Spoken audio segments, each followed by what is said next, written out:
Essa aula foi dividida em duas partes, esôfago e estômago. O esôfago é o órgão que segue a faringe, é dele que falaremos então. Qual que é a função do esôfago? É conduzir o bolo alimentar da faringe para o estômago. Então ele é um tubo de músculo liso que permite a passagem e ele conduz esse bolo alimentar para o estômago. O fluxo, a direção desse bolo alimentar é de superior para inferior. Eventualmente, em casos como hematêmese ou vômito, esse fluxo é retrógrado. Mas voltando para o que é normal, para a fisiologia, nós temos então essa direção inferior do bolo alimentar que passa pelo esôfago.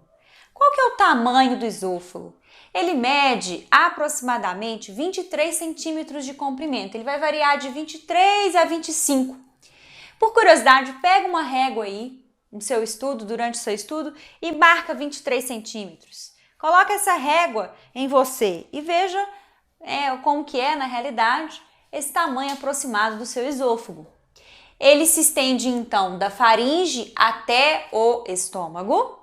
Ele se inicia no pescoço, logo abaixo da borda inferior da cartilagem cricoide, que é uma cartilagem da laringe que a gente já viu no sistema respiratório. Então ele sai dessa borda inferior da cricoide e ele vai até a abertura do estômago, que é o ósseo cárdico. Esse início dele, abaixo da cricoide, coincide com a altura da sexta vértebra cervical, C6. E a sua extensão vai até a altura da 11ª vértebra torácica. Ele sai então do pescoço e ele entra na cavidade torácica, ele segue anteriormente na coluna vertebral, ele passa pelo mediastino superior e posterior, e então ele perfura o músculo diafragma numa abertura conhecida como hiato esofágico para então alcançar a cavidade abdominal e se comunicar com o estômago. Quando a gente faz um corte frontal do esôfago para estudar o seu epitélio de revestimento, a gente observa uma transição, uma demarcação de transição entre esôfago e o epitélio do estômago. Essa é a transição esôfago-gástrica. Aqui a gente tem, representando de azul, uma linha que é o diafragma, o músculo em forma de cúpula. Existe uma abertura aqui, então, que permite a passagem do esôfago, e essa abertura é chamada de hiato esofágico. Ela pode, em alguns casos, estar mais larga, mais frouxa, e aí tem uma condição conhecida como hérnia de hiato. Não sei se você já ouviu falar. Na hérnia de hiato, olha o que acontece. Você tem aqui um orifício maior, mais largo do que o diâmetro, o calibre do esôfago. Então, em algumas situações, tá? Parte do estômago pode passar pelo hiato esofágico e subir aqui, olha, fazendo um balãozinho.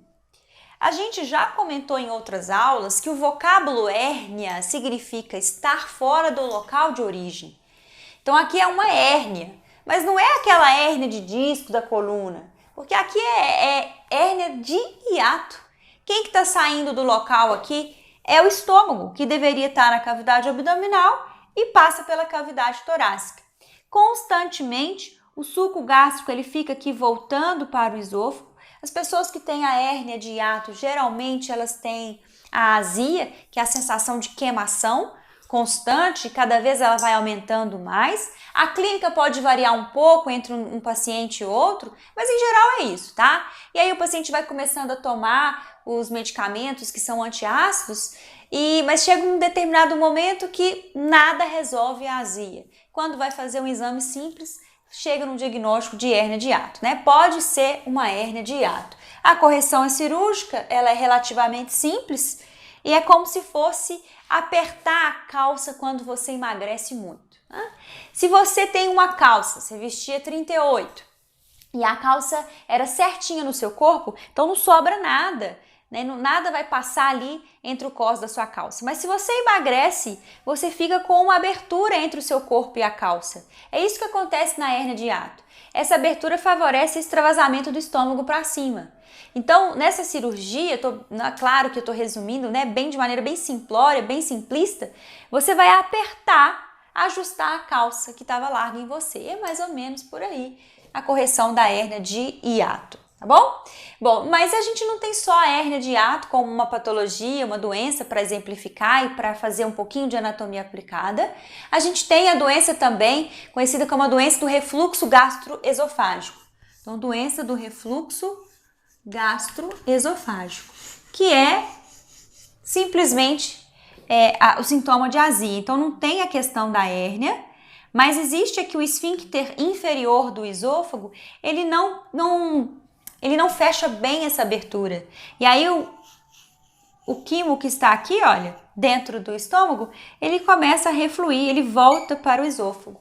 E o HCl, o suco gástrico, que fica no esôfago, ele começa a irritar as paredes esofágicas, levando a dor, ao desconforto, à azia. Então essa é a famosa e tão comum doença do refluxo gastroesofágico, né? Aqui então a gente está com essa ilustração do esôfago. Agora eu vou mostrar para vocês uma foto de um atlas. Ali vocês estão vendo a parede do esôfago, a sua extensão, a transição dele para o estômago e exatamente onde ele perfura o músculo diafragma, tá? Então a função deste órgão é conduzir o bolo alimentar.